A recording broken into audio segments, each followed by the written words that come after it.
জয় জগন্নাথ, রাধে রাধে। আমি চলে এসেছি একটা ভুল ধারণা দূর করতে। আমরা যে সাধারণ মানুষ, আমরা সব সময় ভাবি যে ভগবান ওর সাথে ভালো করলো, আমার সাথে খারাপ করলো, ওর অনেক অর্থ হলো, আমি চিরকাল দরিদ্রই থাকলাম, বা ওর অনেক কিছু ভালো ভালো হলো, আমার ভালো ভালো কিছু হলো না। কিন্তু এই ধারণাটা শুধুমাত্র আমাদের মতো অধম মানুষই করতে পারে। ভগবানের কাছে সকলে সমান, ভগবানের কাছে কেউ আলাদা নয়, তার চোখে সবাই সমান। যেমন তার সৃষ্টি একটা গাছের তলায় একজন ধনীও বসতে পারে, একজন দরিদ্রও বসতে পারে।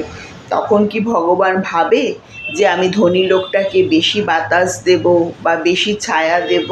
তা তো ভাবে না। তার গাছের তলায় একটা ধনী যতটা বাতাস পায়, ছায়া পায়, একটা দরিদ্র ঠিক ততটাই বাতাস পায়, ততটাই ছায়া পায়। বা সূর্য সকালবেলা উঠে ভাবে যে আমি এই বড়লোক মানুষটার জন্য অনেক বেশি আলোকিত করে রাখবো জগৎটা, আর দরিদ্র মানুষটার জন্য আমি পুরো অন্ধকার করে রাখবো? তা তো নয়।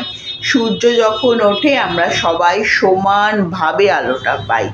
তাই আমাদের মনটাকে একদম স্বচ্ছ বা পরিষ্কার করতে হবে যে ভগবান কাউকেই দুরকম চোখে দেখে না।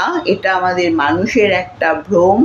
তাই সব সময় ভগবানকে স্মরণ করো। আর যেটুকুনি আমাদের কপালের ভোগান্তি, সেটুকুনি তো আমাদের আগে থেকেই লেখা ছিল, আমাদের কর্মের ফল। কর্মের ফল তো কাউকে ছাড়ে না। মানুষ জন্ম নিয়ে যে ভাগ্য তৈরি করে না, তার কর্ম দিয়েই ভাগ্য তৈরি হয়।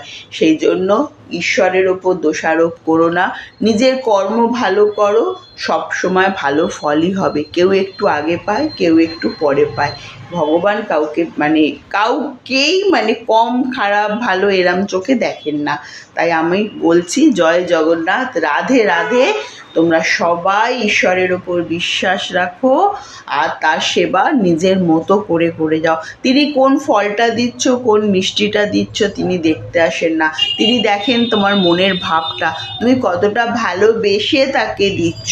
তুমি যেভাবে তাকে ভালোবাসবে, সে সেভাবেই তোমার ভালোবাসাটা গ্রহণ করবে। কারোর জন্য তিনি আলাদাভাবে কিছুই করেন না। সবাই সবার কর্মের ফল ভোগ করে। এটাই হচ্ছে কথা। জয় জগন্নাথ, রাধে রাধে।